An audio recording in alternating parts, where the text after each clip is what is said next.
আমার জেঠু শ্বশুরের মেয়ে ছোটবেলা থেকেই আমাদের বাড়িতে থাকে। যখন আমি বিয়ে হয়ে যাই, তখনও ১০ বছরের হবে। ছোটবেলাতেই ওর মা মারা যায়। তখন থেকে ও আমার শাশুড়ির কাছেই থাকতো। আমার জেঠু শ্বশুর আর বিয়ে করেনি। তাই জন্য আমার শাশুড়ির কাছেই সে বেশি থাকতো। সামনাসামনি ঘর, তাই খুব একটা অসুবিধা হতো না। সবসময় তার কাকিমার কাছেই সে থাকতো। তারপর যখন আমি বিয়ে হয়ে যাই, আমার সঙ্গে সে একেবারে লেপ্টে থাকতো। ১০ বছর বয়স হয়ে গেছে, পড়াশোনা তেমন একটা করতে পারেনি। আমার শাশুড়ি মা তাকে সবসময় আদর দিত। পড়তে বসতে বলত, কিন্তু সে বাচ্চা। তাকে নিয়ে পড়তে না বসলে সে বসবে না, সেটাই স্বাভাবিক। তাই পড়াশোনা সে করতে পারেনি। আমি যাওয়ার পর আমি ওর পড়াশোনার দায়িত্বটা নিলাম। একদম শুরুর থেকে ওকে শেখালাম। তারপর ওকে স্কুলে ভর্তি করিয়ে দিলাম। আমার জেঠু শ্বশুর আমাকে বলল, "বৌমা, তুমি ওর পড়াশোনার দায়িত্বটা নিয়েছো, এতে আমি খুব খুশি। মা মরা মেয়ে সবসময় তোমার শাশুড়ির কাছেই থাকে। কিন্তু পড়াশোনাটা তোমার শাশুড়ি মা ওকে করাতে পারেনি।" আমি খুব চিন্তা করতাম যে কি করব। তোমার শাশুড়ি মায়ের উপরে দায়িত্বটা ছেড়ে দিয়েছি। দিয়ে আমি কাজে টাজে যাই। কিন্তু পড়াশোনাটা আমার মেয়েটার আর হয়নি। তুমি যে ওর শিখিয়ে পড়িয়ে স্কুলে ভর্তি করানোর দায়িত্বটা নিয়েছো, এতে আমি খুব খুশি হয়েছি। ওর বইপত্র যা লাগে তুমি আমাকে বলো, আমি দিয়ে দেব টাকা। আমিও চেষ্টা করতে লাগলাম ওর পিছনে। মেয়ে আস্তে আস্তে বড় হতে লাগলো। পড়াশোনা করতে লাগলো ভালো করে। অনেক দূর পড়াশোনা করলো। ও বড় হতে হতে আমারও ২ টো ছেলে হয়ে গেছে। পিসি আর ভাইপোরা যেন একসাথেই বড় হতে লাগলো। মিলেমিশে আমরা বেশ ছিলাম। একটা সময় এলো যখন আমার ওই ননদের বিয়ে দেব। উচ্চ মাধ্যমিক পাশ করিয়েছি। তারপর ওর বাবা বলল, "মা, একে তো একটু বেশি বয়সেও পড়াশোনা শুরু করেছে। এখন উচ্চ মাধ্যমিক দিয়েছে। কিন্তু ওর যা বয়স, এতদিন বিএ পাশ করে যাওয়ার কথা। আর বেশিদিন রেখে কি করব? চাকরি-বাকরি তো আর করবে না। এখন চাকরির যা বাজার, বেকারও চেষ্টা করাই হবে। তার থেকে ভালো ছেলে পেয়েছি একটা হাতে। বিয়ে দিয়ে দিই।" আমি বললাম, "কি করে ছেলে?" জেঠু বলল, "হাই স্কুলের মাস্টার গো মা। আমার এক বন্ধু আমাকে বলেছে। ওকে দেখেছে একদিন। দেখে বলেছে, তোর মেয়েটা খুব সুন্দর দেখতে তো। আমি আমার শালার সঙ্গে তোর মেয়েটার বিয়ে দেব।" ওর শালার যে বয়স খুব একটা বেশি তা নয়। মেয়ের থেকে ৪-৫ বছরের বড় হবে। আমি বললাম, "তাই?" আমাদের বাড়ির সবাই রাজি। আমার শাশুড়ি, শ্বশুর, আমার স্বামী, যার মেয়ে সে। আমি সেখানে বাধা দিতে পারলাম না। আমি বললাম, "ঠিক আছে জেঠু, আপনি যেটা ভালো বুঝবেন।" বলে মহা ধুমধাম করে আমার ননদের বিয়ে দিলাম। চলে গেল শ্বশুরবাড়ি। মনে হলো যেন আমার বুকটা খালি হয়ে গেল। নিজের মেয়েকে বিয়ে দিয়ে শ্বশুরবাড়িতে পাঠানোর সময় যে কষ্ট হয় মায়েদের, তার থেকে মনে হয় বেশি কষ্ট পেয়েছে আমার শাশুড়ি। সবসময় আমরাই তাকে আনা নেওয়া করি। একটা সময় দেখলাম সে আস্তে আস্তে আশাটা কমিয়ে দিল। তার স্বামী তাকে বুঝিয়েছে, "তোমার তো নিজের মা নেই। তুমি সবসময় গিয়ে তাদের বাড়িতে উঠলে তাদের অসুবিধা হবে না?" ও বলেছিল, "তা নয়, তারা আমার মায়ের থেকেও বেশি।" কিন্তু তার স্বামী তাকে আসতে দেয় না। হাই স্কুলের মাস্টার, তার অনেক টাকা, তাই তাকে আসতে দেয় না। মাঝে মাঝে ফোন করে, আমিও করি। একদিন ফোন করে আমাকে বলল, "বৌদি, জানো তো, ও প্রফেসরই পেয়েছে।" আমি বললাম, "তাই?" বলল, "হ্যাঁ, এই রেজাল্ট বেরিয়েছিল, ও পেয়ে গেছে।" আমি বললাম, "বাহ, খুব ভালো খবর।" একদিন আয় আমাদের এখানে সবাই মিলে। ও বলল, ঠিক আছে বৌদি যাব। এরপর আর যোগাযোগ করেনি, আসেওনি। শুনলাম ওর বাচ্চা হবে। আমরা খুব খুশি হলাম। সবাই মিলে ওকে দেখতে গেলাম। কিন্তু আমার এই ননদ আর সেই ননদ নেই। তার ব্যবহারটা যেন কেমন পাল্টে গেছে। আমরা ফোন করেছিলাম যাব বলে। একটু যেন অখুশি, এতজন যাব। কিন্তু আমরা কল্পনাও করিনি আমরা এতজন যাব বলে ওরা অখুশি হবে। কারণ আমরা ওকে যেভাবে মানুষ করেছি, নিজের বাবা মা দাদা বৌদি হলে যেমন হয়, সবাই একসঙ্গে গেলে মেয়েরা খুশি হয়, সেটাও ওর হওয়ার কথা ছিল। ভেবেছিলাম তাই হবে, কিন্তু সেটা হয়নি। আমরা গেলাম, আমাদের খেতে দিল।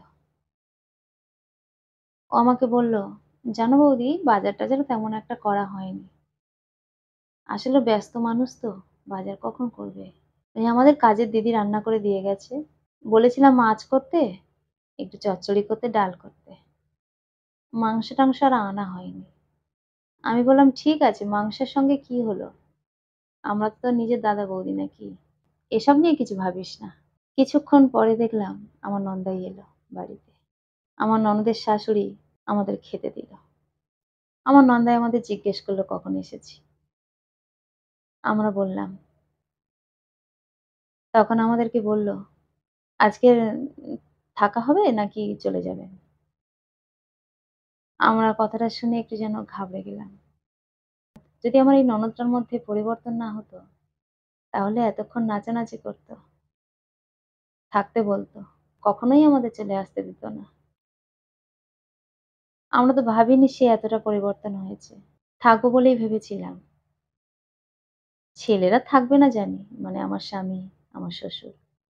থাকার মধ্যে আমার ২ টো ছেলে হয়তো, আমি আর আমার শাশুড়ি। এই কথাটা শোনার পর আমার মনটা যেন কেমন হয়ে গেল। আমি বললাম, "না, না, এই একটু খাওয়া-দাওয়া করে রেস্ট নিয়ে বিকালে চলে যাব।" আমার নন্দাই বলল, "ও আচ্ছা, আচ্ছা। আচ্ছা ঠিক আছে। খেয়ে দেয়ে রেস্ট নিন।" আমার ননদ বলল, "ও আচ্ছা তোমরা চলে যাবে? ঠিক আছে। খেয়ে নাও। তারপরে একটু বিশ্রাম নিয়ে আর বিকেল বেরিয়ে যাবে এখন।" আমি ওর মুখের দিকে তাকিয়ে রইলাম।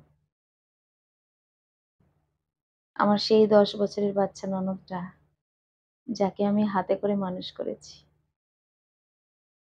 সেই ননদটা আজ বড়লোক বর পেয়ে এইভাবে আমাদের ভুলে গেল।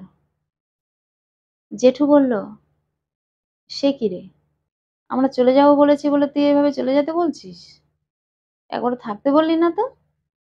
আমার ননদ বলল, "না তোমাদের কাজ-টাজ যদি থাকে আমি আটকে রেখে কি করব? দাদার অফিস আছে, তারপরে বিট্টু, বিচ্ছু এদের তো স্কুল আছে। সেইজন্য আর আমি কিছু বললাম না।"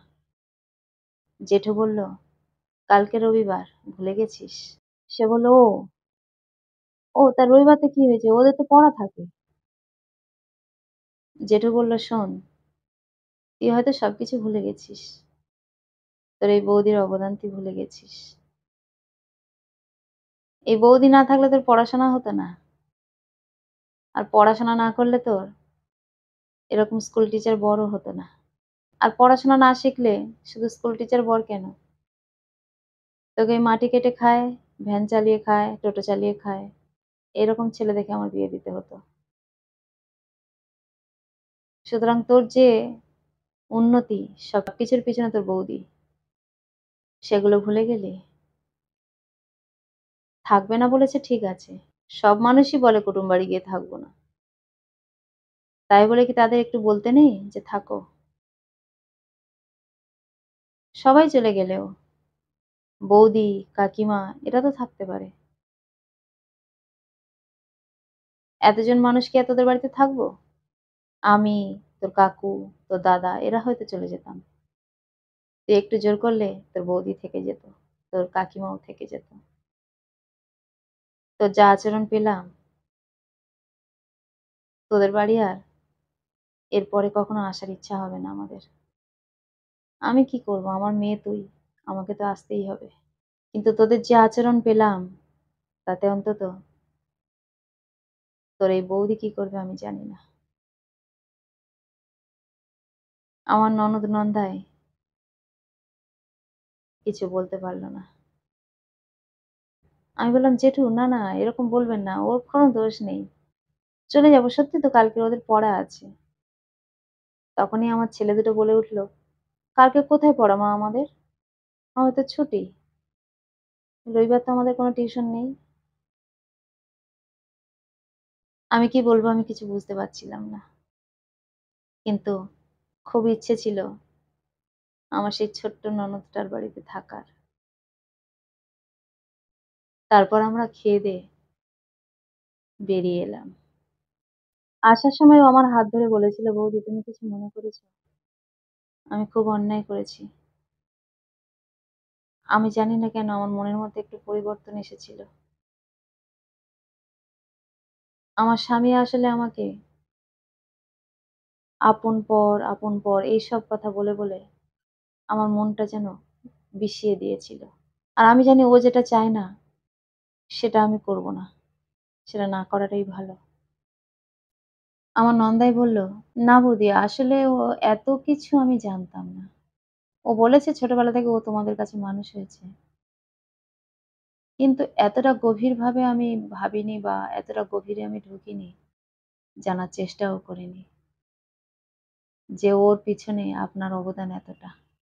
আমি বললাম, "যা হওয়ার হয়ে গেছে। ও ভুল হতেই পারে। ও ওটা নিয়ে অত ভাবার কিছু নেই। আসলে সময় পায় না তো, একদমই সময় পায় না। ওর এই সুখবরটা শোনার পরে খুব আনন্দ হয়েছিল। তাই সবাই মিলে ওকে দেখতে এসেছিলাম। ঠিক আছে, তোমরা এটা নিয়ে কিছু ভেবো না। আমি কিছু ভাবিনি।" বলেই ওর বাড়ি থেকে বিদায় নিলাম। তারপর আর কখনো ওর বাড়িতে যাইনি। ওকে আর কখনো আমি ডাকিওনি। ও এসেছে বহুবার। ওর বাচ্চাকে নিয়েও এসেছে। অনেক যত্ন করেছি, আদর করেছি। কিন্তু আমাদেরকে ও অনেকবার যাওয়ার কথা বলেছে। ওর স্বামীও বলেছে। কিন্তু আর কখনো ওদের বাড়িতে আমি যাইনি। যার জন্যে এত কিছু করলাম, সে যদি এত সহজে সবকিছু ভুলে যেতে পারে, সে যদি মানসিকভাবে আমার থেকে দূরে সরে যেতে পারে, মানসিকভাবে এতটা আঘাত দিতে পারে, তাহলে আমার এই না যাওয়াটুকু আমার মনে হয় না কোনো অপরাধ। কলমে ও কণ্ঠে, সোমা।